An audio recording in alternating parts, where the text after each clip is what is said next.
नर नुगरा रे अब तो दिल में चेत है। तो भैया अपने मन को ही शर्म आनी चाहिए कि हम क्या कर रहे हैं,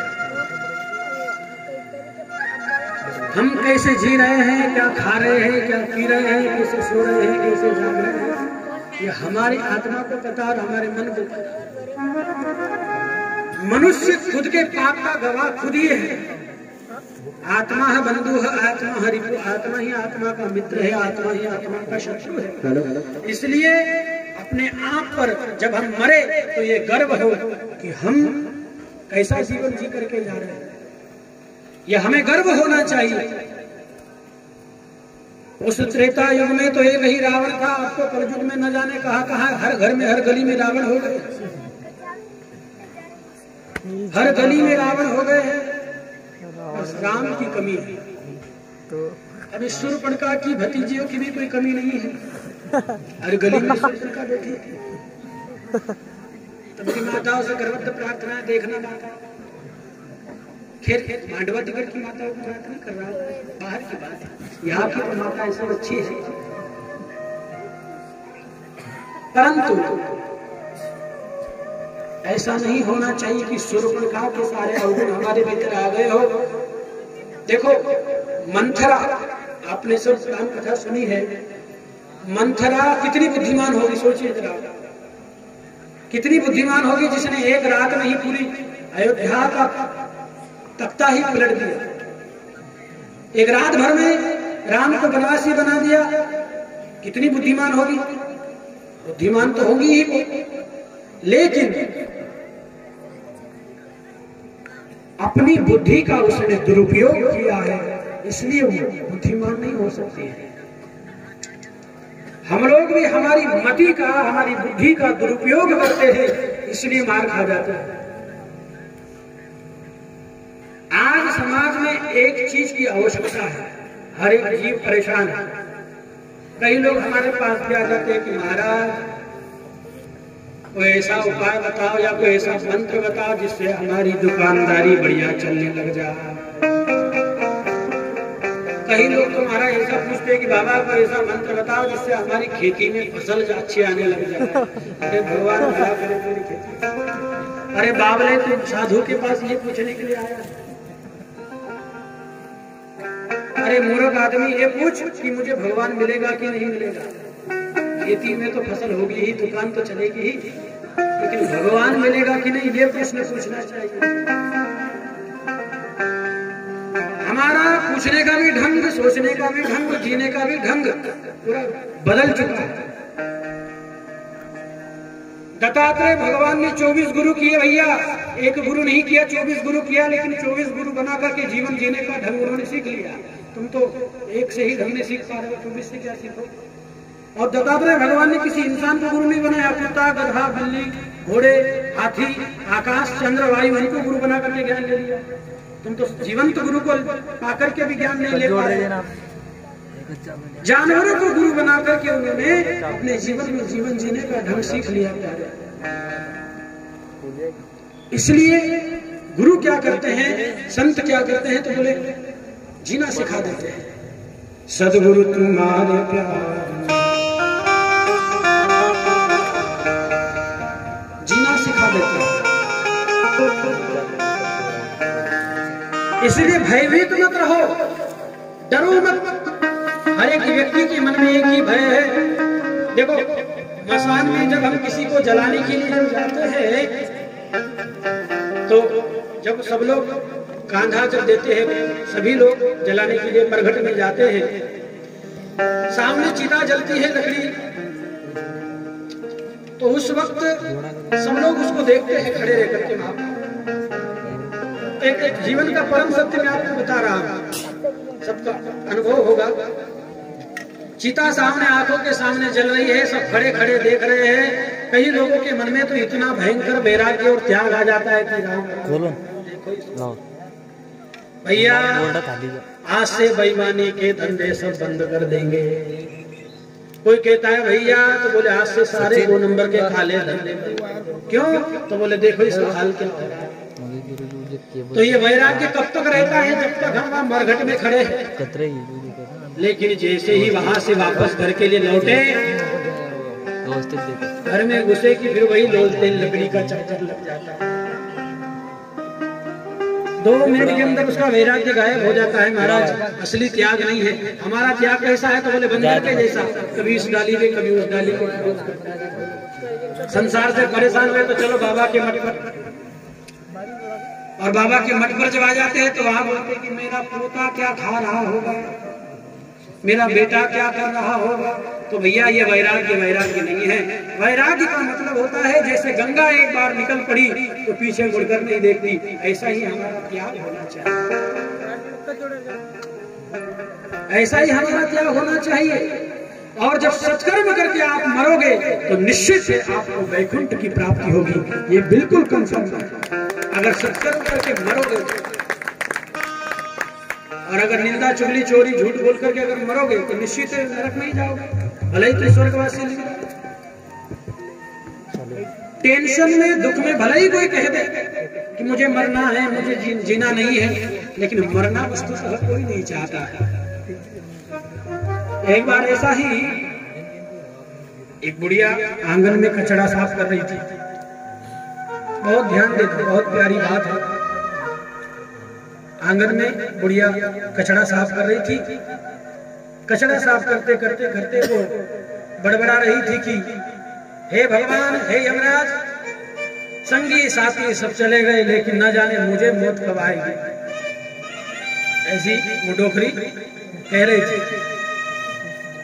बूढ़ी हो गई थी, आंखों पर हाई पावर का ग्लास का चश्मा लगा हुआ था, बाल हिमालय पर्वत की तरह सफेद हो गए थे, और झाड़ू लगाते लगाते कह रही थी, हे यमदूत, हे यमराज, मेरे साथी के सब संगी साथी सब चले गए, लेकिन न जाने मुझे यमराज लेने कब आता है। ऐसा बड़बड़ा रही थी। इतने में वहीं से कहीं से यमराज जा रहे थे।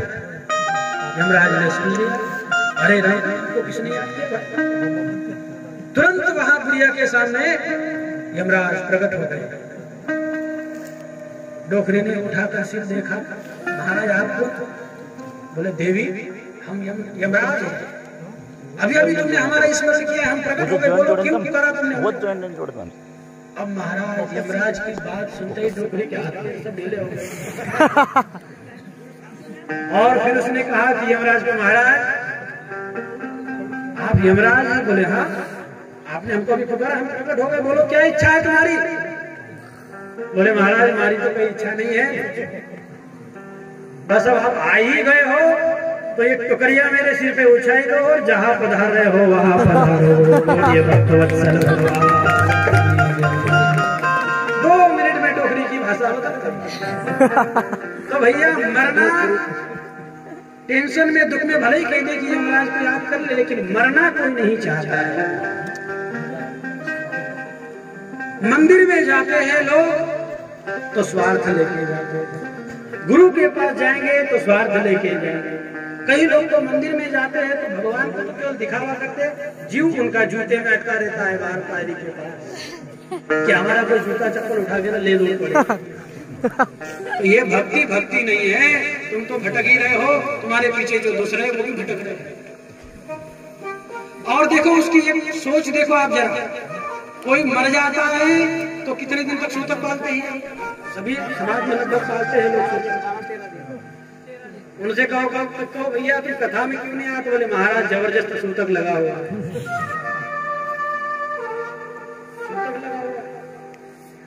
बाकी सब काम चालू है उसके, खाना चालू, पीना चालू, मटन चालू, दारू चालू, नौकरी धंधा चालू। तो बोले एक काम बंद हो जाता है तो क्या? बोले भगवान के मंदिर में जाना पड़ता, माला जपना बंद। क्यों? तो बोले सूतक लग गया। अरे बावले, जिंदे बकरे को काट के जब पेट में डालता है तब तुझे कोई सूतक नहीं लगता क्या? हा?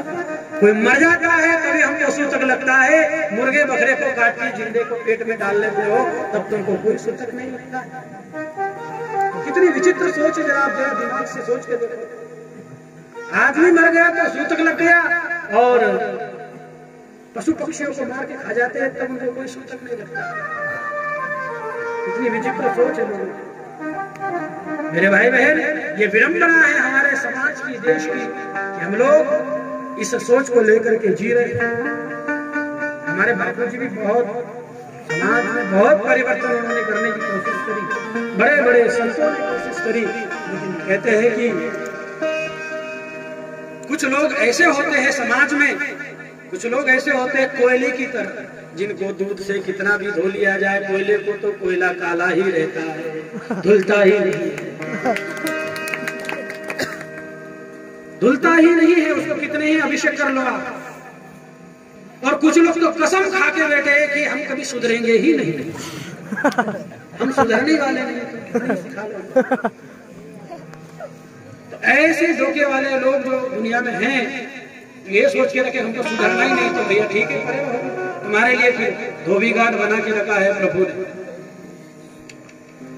इसलिए मेरे भाई बहन की ये संकीर्ण मानसिकता हटाओ। हर धर्म में नेकी होती है, हर धर्म में धंधे होते हैं। एक शायर बहुत प्यारी बात कहता है शेर में, सुनिए और समझिए। हर धर्म में धंधे होते हैं, हर धर्म में नेकी होती है, हर धर्म में धंधे होते हैं, लेकिन सच पूछो तो यूं कहूं कुछ लोग ही गंदे होते हैं। बोलिए भगवत्सल। हर धर्म में नेकी होती है, हर धर्म में धंधे होते हैं, लेकिन सच पूछो तो यूं कहूं कुछ लोग ही गंदे होते हैं, जिनका माथा, जिनकी आत्मा, जिनका दिमाग सब कुछ गंदा हो चुका है। अरे अब तुम्हारी उम्र तो निकल ही गई है, लेकिन अब जो तुम्हारी जो पीढ़ी आ रही है, जो यंग, जो बच्चे तुम्हारे आ रहे हैं, उनमें तो कम से कम वो संस्कार डालो, वो संस्कार उनके अंदर रहने चाहिए। जैसे आज हमारे मानवाड़ी के इतने सारे भाई लोग हमारा रोड पर हमको इतना सुंदर आदर और सम्मान, ये संस्कार अगर नहीं रहेंगे तो संतों की कृपा। संत आपके इधर महाराष्ट्र में कहते हैं संत आले घरा, क्या कहते हैं, तोज दिवाली दशहरा, वही दिवाली दशहरा होती है। संत जिस दिन हमारे घर पर आ जाए या भोजन कर जाए या हमारे द्वारा उनकी पूजा हो जाए, तो कहते हैं संत मिले तो मैं मिल जाऊं, मैं संतों से न्यारा नहीं। भगवान कहते हैं कि संत में और मुझ में कोई अंतर नहीं है, संत चलता फिरता भगवान है। इतने बड़े बड़े महापुरुषों ने हमको इतना कुछ सिखा के गए, लेकिन आज तक लोग वही के वही। मेरे भाई बहन, निकलो इससे बाहर और जीने की कोशिश करो, समझने की कोशिश करो। तो सद्गुरु का क्या उद्देश्य है? बोले सद्गुरु तुम्हारे प्यार ने, गुरुवर तुम्हारे प्यार ने अब जीना सिखा दिया।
जो सर किसी के सामने सजदा नहीं किया, जो सर किसी के सामने सजदा नहीं किया, जो सर किसी के सामने सजदा नहीं किया, जो सर किसी के सामने सजदा नहीं किया।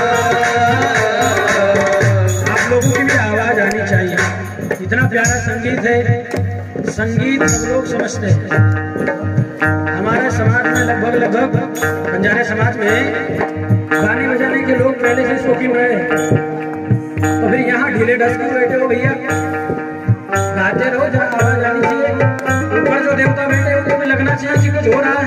मेरी माता है भी, तुम तो ऐसी डोकरी की वजह से बैठी हो, इसलिए गाती रहो, जरा गुनगुनाती रहो। देखो आगे के जो दांत है ना दो, वो दिखते रहने चाहिए सबके, माताओं के, दादा बूढ़े सभी। तो इसलिए हमारे साथ गाइए, क्योंकि संगीत बड़ी प्यारी चीज है। जो सर किसी के सामने सजदा नहीं किया, जो सर किसी के सामने सजदा नहीं किया, जो सर किसी के सामने सजदा नहीं किया, जो सर किसी के सामने सजदा नहीं किया, वो सर भी आज आपके, वो सर भी आज आपके, और पर झुका दिया, वो सर भी पर झुका दिया, तुम्हारी प्यारी ने जीना सिखा दिया, सद्गुरु तुम्हारे प्यारे ने जीना सिखा दिया, सद्गुरु तुम्हारे प्यारे ने जीना सिखा दिया, सद्गुरु तुम्हारे प्यारे ने जीना सिखा दिया, सद्गुरु तुम्हारे प्यारे ने जीना सिखा दिया।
हमारे म्यूजिशियन भाइयों के लिए एक बार जोरदार तालियां।